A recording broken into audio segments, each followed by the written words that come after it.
Bom dia, Paulo Moura, cientista político, 15 de dezembro de 2020. Gente, no domingo, o Datafolha publicou a sequência daquela pesquisa na qual eu comentei que o povo brasileiro desconfia, em sua maioria, das vacinas do Dória, da vacina chinesa que o Dória tenta nos empurrar. No domingo, saiu uma suíte da pesquisa mostrando que os índices de aprovação do presidente Bolsonaro, ou seja, a soma da avaliação boa e ótima do desempenho do presidente, dá 37%. Um índice muito bom que confirma outras pesquisas que atestam que a popularidade do presidente vai bem, não obstante ter se reduzido a quantidade de pessoas que recebe o fundo assistencial, o fundo emergencial aí da pandemia, e o valor ter sido reduzido à metade. Havia uma expectativa de que o presidente pudesse cair nas pesquisas com a redução, ou até mesmo que vai acontecer agora a partir de janeiro, o fim do auxílio emergencial. Mas eu estava escrevendo aqui o meu artigo para a revista Terça Livre. Sim, para quem não sabe, eu sou articulista da revista Terça Livre. Quem é assinante pode ler 2 artigos meus lá por mês. E nesse artigo eu estava fazendo uma avaliação da guerra política e de comunicação entre o presidente e a mídia e o Dória em torno dessa questão da pandemia e das vacinas. E me caiu uma ficha enquanto eu escrevi, eu resolvi falar disso aqui no vídeo de hoje também. Olhem que coisa impressionante, gente. A economia americana vinha bombando, a eleição americana se encaminhava para ter o desempenho do Trump na economia, a alta geração de empregos como tema central, e o presidente Trump se encaminhava para vencer com facilidade a sua reeleição. Veio a pandemia, a mídia mudou completamente a pauta da eleição, a economia passou a sofrer restrições e ontem, dia 14 de setembro, o Colégio Eleitoral confirmou Biden presidente da República. Há muita polêmica se a eleição foi ou não foi honesta nos Estados Unidos, mas o fato é que, se não for revertida na justiça, a decisão do Colégio Eleitoral se afirma, Biden assume e nós perdemos essa parada nos Estados Unidos.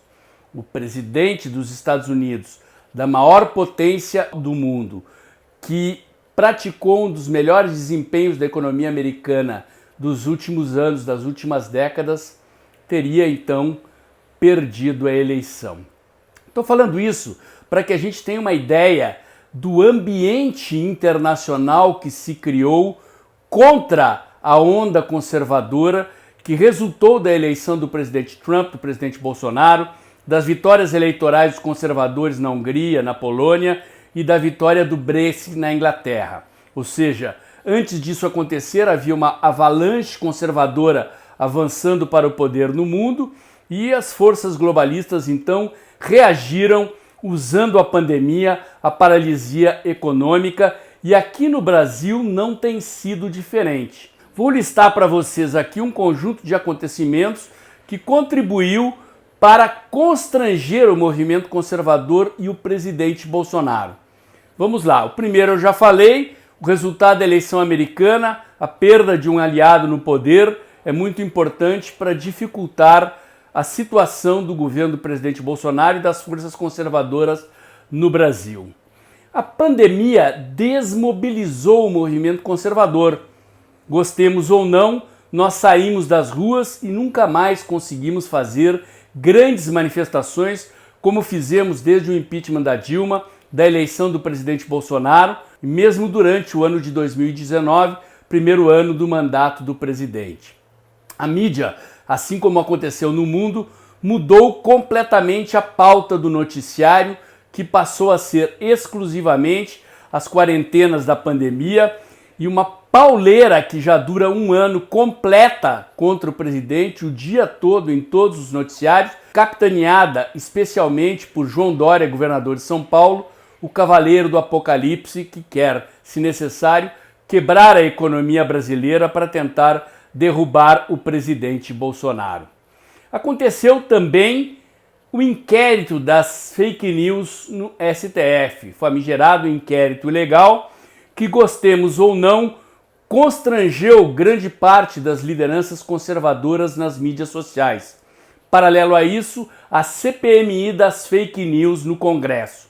Não deu em nada, tudo indica que não vai dar em nada, mas, vamos admitir, constrangeu o nosso poder de fogo nas mídias sociais, várias das nossas lideranças tendo que se defender na justiça, gastando com advogados, sendo censurados nas suas páginas. Falando em censura, todas as grandes corporações de mídias sociais no mundo se uniram para censurar os conservadores a pretexto de nos acusar de fazermos fake news. No Brasil não é diferente, todas essas grandes corporações de mídias sociais se uniram para censurar os conservadores, para calar a nossa voz. As eleições nos Estados Unidos, num contexto como esse, viraram e Trump, ao que tudo indica, será apeado do poder. Repito isso para que a gente tenha uma dimensão do que foi a avalanche de forças que se contrapôs à onda conservadora no mundo e ao governo do presidente Bolsonaro e ao movimento conservador no Brasil. Por que isso é importante? Porque, gente, estudar uma dimensão da impressionante resiliência, capacidade de resistência do presidente Bolsonaro, mostrada pelas pesquisas de opinião que revelam que, apesar de tudo, ele segue liderando os rankings eleitorais para a eleição de 2022 e segue com índices de aprovação invejáveis para quem foi alvo da avalanche de ataques políticos e midiáticos que ele foi.